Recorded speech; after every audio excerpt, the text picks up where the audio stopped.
what lessons are there for companies who are maybe just starting out, asking their suppliers, especially if they're in the ag value chain?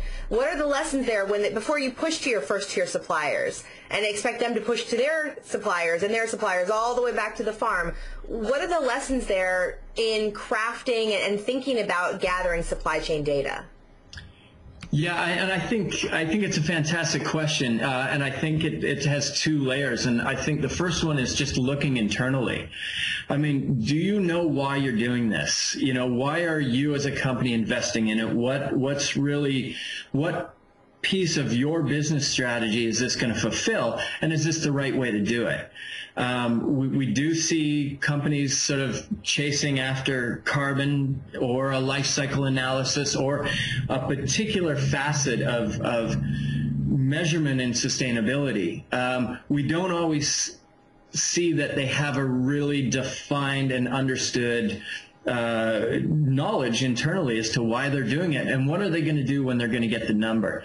So number one, we always talk to people, it's like step back, you know, and really create a blueprint as to why are you doing this? What are you going to get out of it? What's it going to cost? What's the opportunity cost? What are the returns that you need to make this a successful program? And then how are you going to use that to focus any of the investments that you need to make? So I think number one is just really make sure you've got your head together as to why you're going to reach into your supply chain. And then number two is you got to sit down with them. We can't be, you know, we can't take our own perspective and apply it on other people. And, you know, I think some of the really laudable initiatives that are going on in this space, and I mentioned the Sustainability Consortium or the Stewardship Index. These are great efforts, but our feeling is that producers and packers are underrepresented in the room, and what can happen is we can start developing these great models without truly understanding what it means, you know, at 5 p.m. on a Wednesday afternoon when somebody has to come in and provide you the data to this. So if you're a company that's looking to understand your supply chain better, which makes a ton of sense, and it's where we're going, you know, as an economy, I hope. Really know what it is that you're asking of them and lead with the incentives.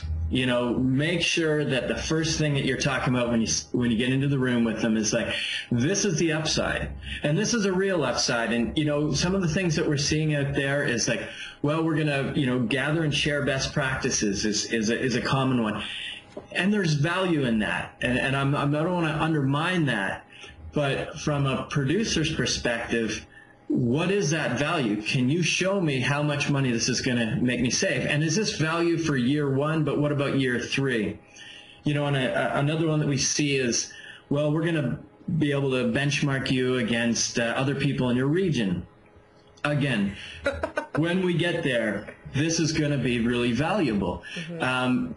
But our perspective in working in this space is the comparison model. The whole system isn't mature enough for that. What we want to really be focusing on is continuous improvement within a single organization. We want people to be able to engage with this. We want them to feel encouraged. We want to have them get some successes internally and show that, you know, last year they were this year they're better, next year these are the strategies that they're going to be even better. We think that's sort of the way that we're going to get more people to come and play in this field, which is then going to start filling out the data sets that we need to do really meaningful regional comparisons and understanding what the hot spots are in particular crops or in particular regions.